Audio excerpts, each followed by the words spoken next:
আমি কখনো চাইনি আমাকে কেউ শক্ত বলুক। আমি শুধু চাইতাম কেউ আমাকে জিজ্ঞেস করুক আমি ঠিক আছি তো। কিন্তু জীবন এমন সময় দেয় না, জীবন শুধু দায়িত্ব দেয় আর বলে নাও, সামলে নাও। ছোটবেলায় ভাবতাম বড় হলে সব ঠিক হয়ে যাবে। আজ বড় হয়ে বুঝি সব ঠিক হওয়ার নামই জীবন না, চলতে থাকাটাই জীবন।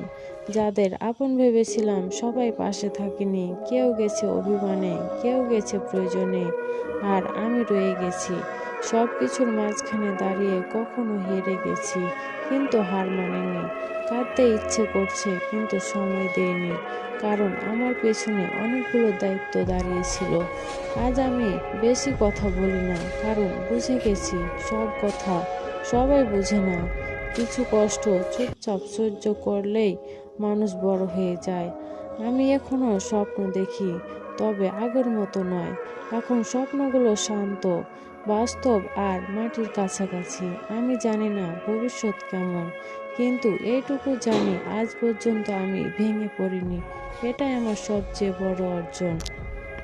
এটাই আমার গল্প। নাম নেই, পরিচয় নেই, তবুও প্রতিদিন দৌড়ে যাওয়া একজন সাধারণ মানুষের জীবন।